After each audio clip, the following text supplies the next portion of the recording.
Ya, selamat pagi adik, apa kabar? Ya, kakak senang banget karena hari ini kakak boleh bertemu dengan adik-adik kembali untuk menceritakan firman Tuhan. Nah, sebelum kakak mulai menceritakan firman Tuhan, kita mau berdoa kepada Tuhan. Hal yang hidup itu, mari kita lipat tangan, tutup mata, kita berdoa, mari berdoa ya. Tuhan Yesus, Allah Bapa yang baik, kami mengucap syukur dan terima kasih kepada Tuhan karena berkat kasih karunia Tuhan yang boleh ada pada kami sampai dengan hari ini. Kami boleh sehat, kami boleh makan yang cukup Tuhan, dan kami boleh disertai Tuhan hari demi hari. Tuhan Yesus, sebentar lagi kami akan mendengarkan firman Tuhan. Allah memberkati kakak-kakak yang akan mengajarkan dan memberikan video, dan juga Kau berkati kami Tuhan yang akan mendengarkan firman Tuhan.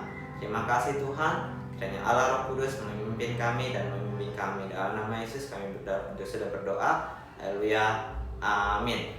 Ya, kalau minggu lalu Kak Andra cerita tentang seorang anak yang ditemukan oleh putri Firaun, yaitu siapa namanya? Ya, Musa.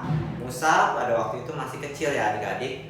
Dan putri Firaun karena belum menikah, putri Firaun nggak bisa menyusui bayi Musa. Oleh karena itu putri Firaun butuh satu orang ibu yang bisa menyusui bayi Musa. Dan akhirnya Musa pun dirawat oleh ibu kandungnya sendiri sampai dengan umur 5 tahun. Nah, dari kecil sampai dengan umur 5 tahun, Musa diajarkan firman Tuhan sama ibunya. Bagaimana dia harus berdoa dan juga menyembah kepada Tuhan Allahnya Israel. Nah, setelah umur 5 tahun, tibalah waktunya Musa diambil kembali oleh siapa? Iya, oleh putri Firaun. Nah, dia akhirnya sekarang tinggal di istana yang sangat megah, dan dia hidup tanpa kekurangan satu apapun. Nah, ketika Musa dirawat oleh putri Firaun, Musa harus belajar banyak hal. Yang pertama, dia harus belajar geografi, bagaimana geografi dari bangsa Mesir, sejarah bangsa Mesir, dan juga dia belajar pelajaran seperti adik-adik, kayak matematika, bahasa. Nah, itu dia juga harus belajar. Dan satu lagi yang sebenarnya Musa tidak suka juga, dia harus belajar untuk menyembah matahari dan juga menyembah sungai Nil, karena bangsa Mesir ini tidak mengenal akan Tuhan Allahnya Israel. Nah, semakin hari Musa semakin beranjak dewasa. Tibalah akhirnya ketika Musa berumur 40 tahun, Musa rindu untuk ketemu keluarganya, yaitu bangsa Israel. Nah, ketika dia jalan-jalan di kota Mesir, di bangsa Mesir itu, dan dia melihat bangsa Israel ditindas. Jadi dia lihat satu orang Israel yang dicambuk sama prajurit Mesir. Dia kesel dalam hatinya. Nah, akhirnya dia lihat kanan kiri, nggak ada yang lihat apa yang dilakukan adik-adik oleh Musa. Dan Musa pun akhirnya membunuh pegawai atau prajurit Mesir itu. Dan akhirnya Musa kubur prajurit Mesir itu di pasir. Musa pikir nggak ada yang lihat ya, jadi Musa merasa aman. Nah, keesokan harinya Musa berjalan-jalan lagi. Musa berjalan, dan dia melihat dua orang Israel, bangsa Israel, saling bertengkar adik-adik. Nah, maksud Musa, karena Musa ingin melerai mereka, Musa bilang, ngapain sih kalian berantem? Nah, tapi orang-orang Israel ini salah paham sama Musa, dan ada orang yang bilang, nah satu orang ini bilang ke Musa bahwa, bukankah kamu yang membunuh prajurit Mesir itu atau tentara Mesir itu? Apakah kamu akan membunuh kami juga? Nah, seketika itu juga Musa menjadi takut adik-adik.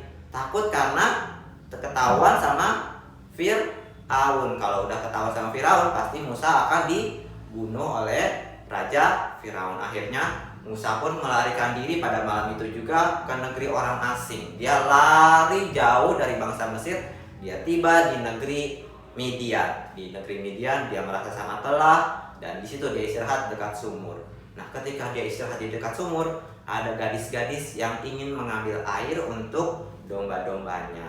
Nah, pada waktu itu juga ketika gadis-gadis itu mau nimba air, ada gembala-gembala laki-laki yang juga mau ngambil air. Nah, gembala laki-laki ini mau merebut timbahan itu dari gadis-gadis itu. Nah, karena Musa melihat hal itu, Musa pun bilang sama gembala-gembala laki-laki ini, biarkanlah gadis-gadis ini dulu yang mengambil air, karena mereka lah yang tiba lebih dulu dibandingkan dengan kalian. Setelah itu kalian boleh ambil air setelah gadis-gadis ini selesai. Kira-kira apa respon dari gembala-gembala laki-laki ini? Nah, karena gembala laki-lakinya lihat Musa pakai pakaian Mesir, mereka pun jadi takut. Mereka berpikir bahwa Musa adalah orang Mesir dan orang penting di Mesir. Dan akhirnya mereka pun pergi, dan gadis-gadis itu dengan leluasa boleh mengambil air di sumur itu. Nah, seketika itu juga mereka pun pulang dan mereka menceritakan hal itu kepada ayahnya. Ayah mereka adalah Imam Yitro di negeri Midian.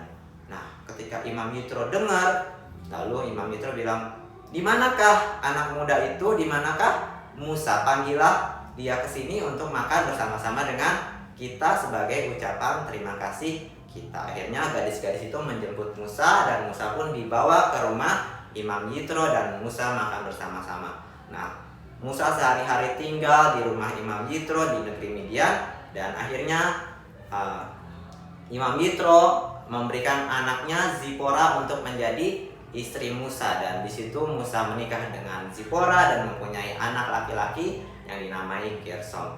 Nah, meskipun Musa sudah hidup enak, sudah hidup nyaman, damai, tapi adik-adik tahu nggak apa yang dipikirkan Musa?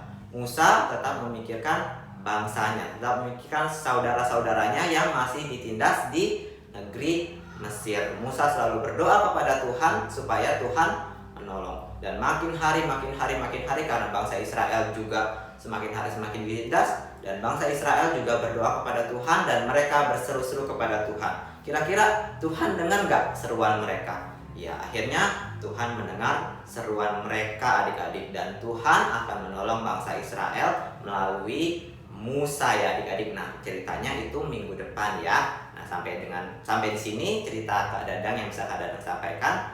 Aplikasi yang boleh kita pelajari, yang pertama, kita harus percaya kepada janji Tuhan. Ingat, Tuhan janji kepada Abraham untuk membuat bangsanya besar, yaitu bangsa Israel.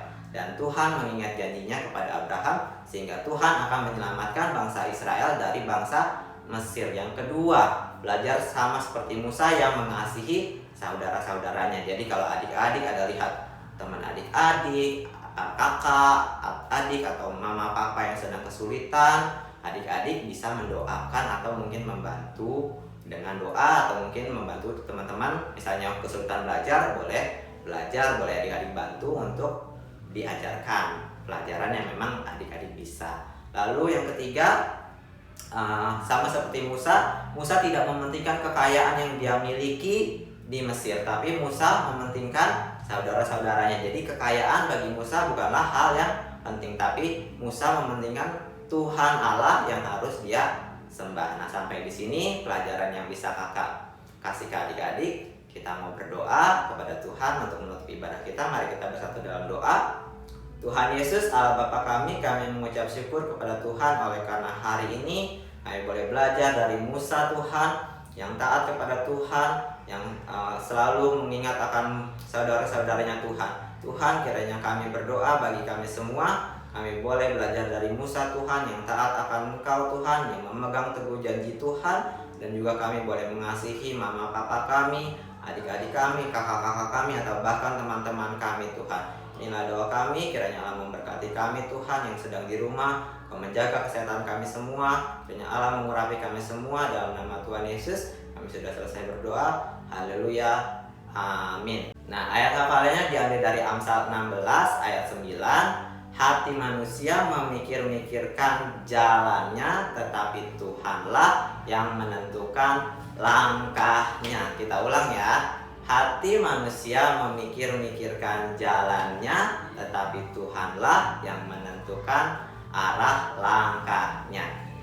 Selamat hari Minggu untuk adik-adik. Tuhan Yesus memberkati.